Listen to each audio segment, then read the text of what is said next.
Good evening friends, this is Narpavi tax. ஒரு நீண்ட இடைவெளிக்கு பிறகு மழை பற்றிய ஒரு அறிவிப்பு. அதாவது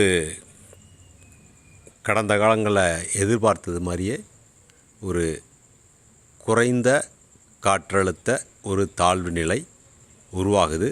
அந்தமானுடைய கிழக்கு பகுதி ஈஸ்டர்ன் சைடில் உருவாகுது. அது ஆக்சுவலாக 6ஆம் தேதி தான், நாளை தான் உருவாகுது. இன்று 5 ஏப்ரல் 5. இன்றைக்கு இருக்கக்கூடிய இந்த உயரழுத்தம், தாழ்வு அழுத்தம், இந்த தாழ்வு அழுத்த பகுதி இதை பெரும்பாலான ஒரு ஆய்வாளர்கள் சொல்கிற முடிவு என்ன அப்படின்னா, இந்த குறைந்த அழுத்த தாழ்வு பகுதி அந்தமானில் உருவாகி கொஞ்சம் கொஞ்சமாக அப்படியே மூவ் ஆகி சென்னை, அதாவது தமிழகத்தினுடைய வடக்கு பகுதி இதில் டச் ஆகலாம் லேண்டில், அல்லது மசூலிப்பட்டினம், அல்லது நெல்லூர், அல்லது ஒரிசா, அல்லது அதையும் டீவியேட் ஆனால் வெஸ்ட் பெங்காலில் ரீச் ஆகிறதுக்கான வாய்ப்புகள் தெரிஞ்சிச்சு. ஆனால் தற்போது அப்படியே தலைகீழாக மாறிடுச்சு. இன்றைக்கி இருக்கிற பொசிஷனில் ஹை ப்ரெஷர் ஒரிசாவுக்கும் நம்ம வெஸ்ட் பெங்காலுக்கும் இடைப்பட்ட பகுதியில் கடல் பரப்பில்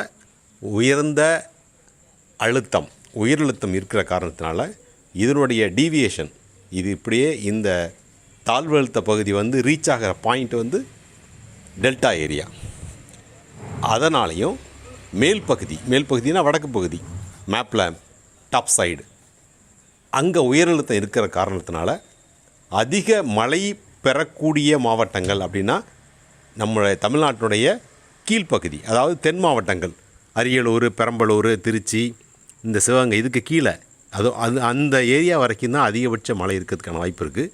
அதாவது மழை 6ஆம் தேதி காற்றழுத்த தாழ்வுநிலை உருவாகுது, 7-8 ட்ராவல் ஆகுது, 9ஆம் தேதி அன்னைக்கு நிலத்துக்கு வருது. ஆனால் 8ஆம் தேதியே மழை ஆரம்பிச்சிருது. 8ஆம் தேதி எங்கே? வெஸ்டர்ன் காட் டிஸ்ட்ரிக்ஸ், மேற்கு தொடர்ச்சி மலை மாவட்டங்களில், அதாவது கேரளா கரையோரன்னு சொல்ல முடியுது, கேரளா எல்லையில் இருக்கக்கூடிய மாவட்டங்கள், மேற்கு தொடர்ச்சி மலை, தெற்கு மாவட்டங்கள், கீழ்ப்பகுதி, இதெல்லாம் மழை பெறதுக்கான வாய்ப்பு இருக்குது.